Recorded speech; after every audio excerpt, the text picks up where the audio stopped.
50 cm presne. A prichádza Katka a Boget. Takže pozor, lebo tieto skoky budú zjavne naozaj vysoké. Á, psík je veľmi rýchly a majiteľka bude mať čo robiť. Áno, toto obehne skôr a majiteľka už vie, že vlastne stačí len ukazovať. Vybehol z tunela, jeden skok, kruh. Ešte zostanú dve prekážky, kto bude prvý. Áno. Takže Bogi a rovno utekala Japortová. Tak, milí heroji, toto ešte sme tu nemali. Príďte sa naučiť, ako naučíte psíka aportovať. Veronika, Sučka Baby. Sučka Baby vyzerá skôr ako Baby. Ale je prekrásny pes. Počkaj, teraz ani naháňam si. Bogetku. Ale má svoju hlavu vlastnú.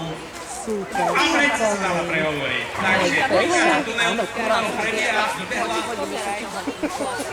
Áno, má ona ešte svoje záujmy, pretože je to veľmi hravé plemeno, temperamentný psík, takže si zopakuje niektoré prekážky. A toto je prosím ukážka pre všetkých, čo teraz treba urobiť, keď náš psík na tomto verejnom cvičisku, v tomto verejnom parku urobil svoju potrebu a už tam uteká. To členka Ildy klubu, aby predviedol presne to, čo nebolo síce plánované, ale je veľmi dôležité pre všetkých psíčkarov. Nosiť so sebou sáčky a exkrementy vyzbierať tam, kam patria. Sú tu na to. Ďakujeme veľmi pekne aj za túto praktickú ukážku. Áno, to si zaslúži potles. A my budeme svedkami ďalšieho pokusu. Ešte jeden krásny rozbeh, jedna nádherná motivácia. Áno, majú psíkové veľmi radi.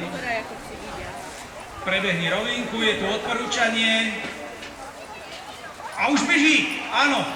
Áno, už to vyzerá, že to doskáče. Ešte je rýchlo tunel. Motivácia bola zjavne úspešná, ale nevadí, dá sa to znovu zopakovať. Takto aspoň vidíte, koľko trpezlivosti a lásky je to pre mňa na to, aby si takýto psík, takúto dráhu osvojil. Perfektne preskočia, perfektne. Tak a toto sú už ale skoky, ktoré... Áno! A krásny nápor. Áno, nakoniec sa predsa len predvedie a zároveň sme mali možnosť aj vidieť, ako sa treba tomu psíkovi venovať, koľko trpezlivosti. Medzi tým jeden krátky vstup, štrngám tu kľúčami.